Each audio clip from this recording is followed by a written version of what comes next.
Okay, this video is going to be how to disassemble a Humvee split wheel. Take the rim off the tire, take the run flat out, put the run flat in another tire, and reassemble everything. To do this, you're going to need, well, you don't have to have it. There's plenty of videos on YouTube of people just playing tug of war with two trucks and a couple straps to rip the run flats out. Some people don't even reuse the run flats. They put PVC sewer pipe in, make the big beadlock rims out of them. I have a lot of weight on my truck, so I prefer to have the run flats in there. So that's your run flat compressor. There's actually a handle that goes on there, which I don't use. I have the nut on there, and I'll actually just use the impact gun to zip that closed. It's much faster. You're going to want a magnet tray for all these bolts.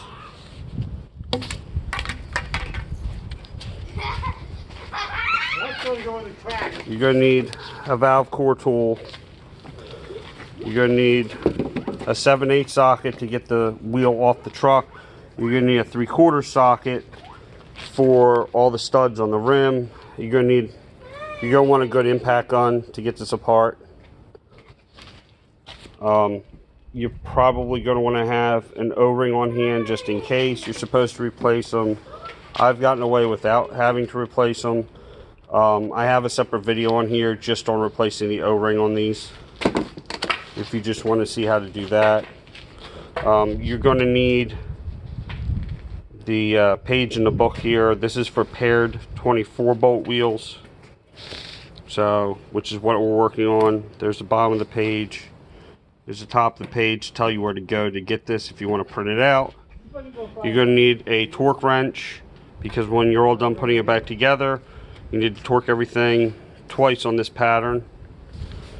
85 foot-pounds once go around the pattern, and then you go around the pattern again. 110 foot-pounds. Again, this is the paired 24 bolt wheel. If you're doing the 12 bolt, it is different, but I have written in my notes here, because I have a couple 12 bolt wheels, that this is the torque settings for those wheel studs on a 12 bolt. This is all for information only, so you know, this is just to guide you through what to do. They also want you to put the wheel in an explosion cage they use for tractor trailer tires and all that. So safety first. You do how you think you need to do to be safe. So first we're going to come over here, and you need to spray all the studs down with some type of spray lube, whether you WD-40, PB Blaster, Deep Creep, whatever you want to use. We've had this wheel apart before last year. There's no rust on the studs, so this should come apart pretty easily. We've already sprayed the wheel. You can take your valve cap off here.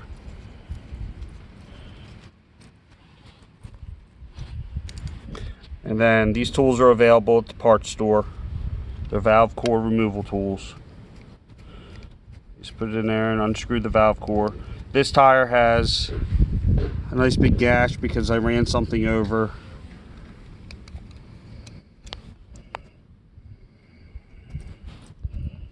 So there's your valve core. This is the tool. And then we're just going to take the gun and go around in a zigzag pattern. You can follow the pattern in the book.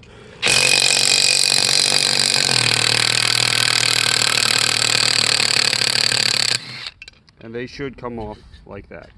Okay, I'm going to pause this. We're going to take this apart, and I'll restart when we go to the next step. Okay, so we got all the nuts off of the split rim studs.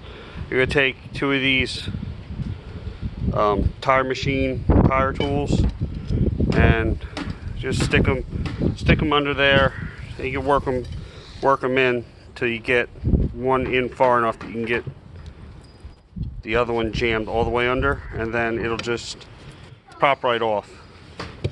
Mainly because we've had these apart recently and they're not rusty or stuck on there from 30 years. See? So you just pop right off. That just lifts right off. There's your O-ring, and this one looks like we had already put a brand new O-ring in it probably.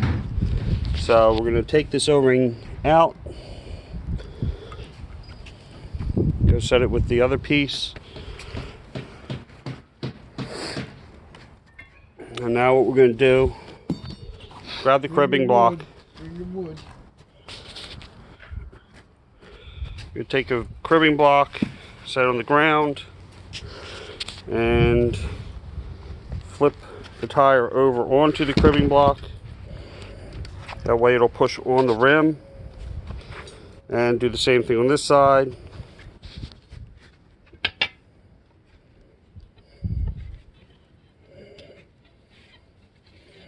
Pry bars and stuff work too, but these are designed to not damage the rim. So I'm not really worried about damaging the tire.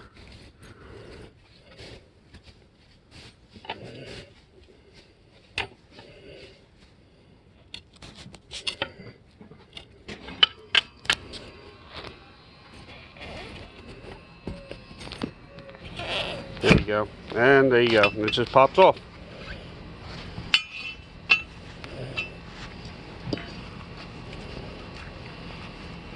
Now these can be a pain in the ass to get off slightly. It'll come out now. It's up. Because they do sort of get stuck. A little friction because of the run flat being in there. So, hold on. Red button. Alright, so here's your run flat compressor.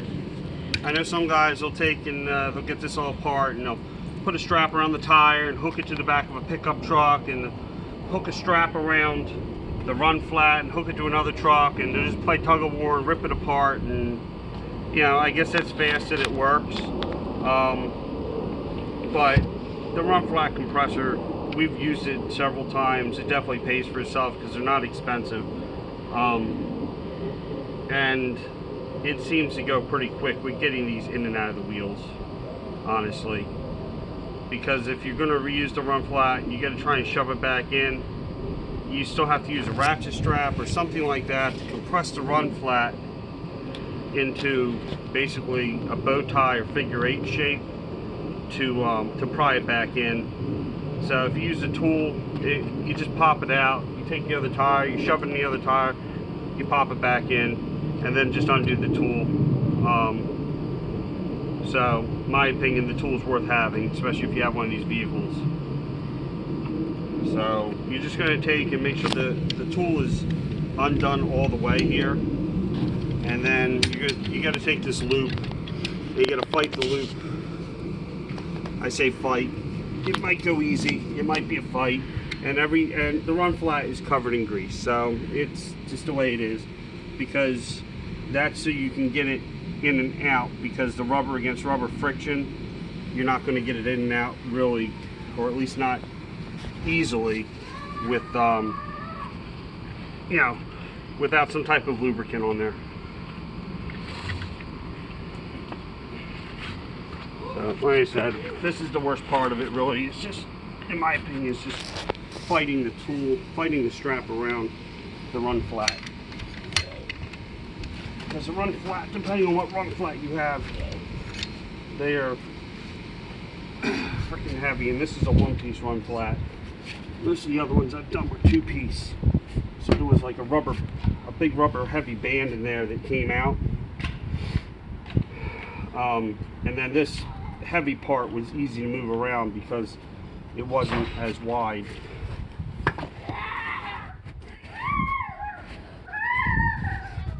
It's supposed to pull back up.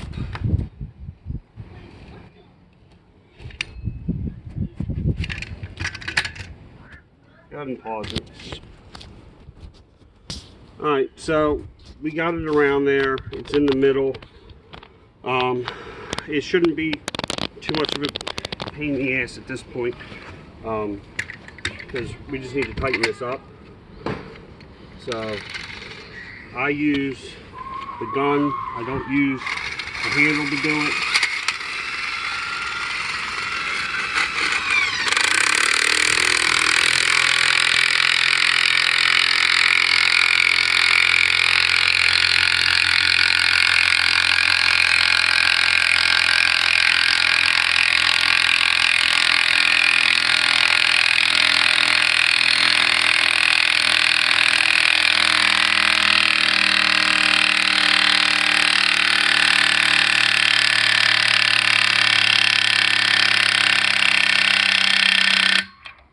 Maybe enough there.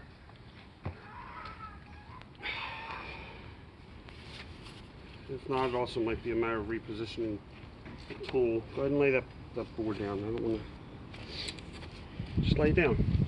There's something to put this on. So it should just be a matter of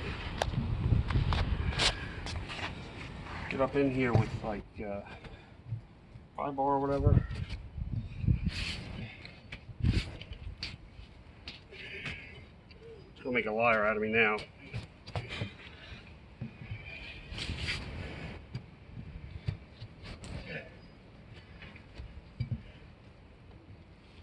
Like I said, the other ones we did were different than this. They were two-piece run flats.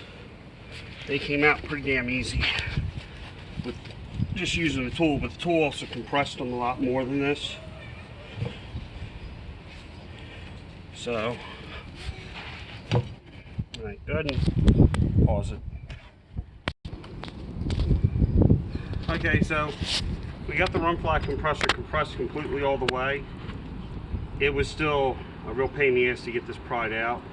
It actually took both of those bars plus a pry bar, so it took a couple of us to get this one popped out. We usually don't have this much problem getting them out. Maybe because this is the extra wide run flat, one-piece one. Maybe I have the compressor on the wrong side of it, or I don't know. So you're just gonna get it popped out like that, and then hold the tire. Basically, you're gonna have to pull it out with the compressor on here, which I'm guessing is why guys like using pickup trucks to rip these style apart and rip them out of the car, out of the truck, whatever. So we're gonna have to pry this out, fight it out, whatever, and we'll shove it right in that one.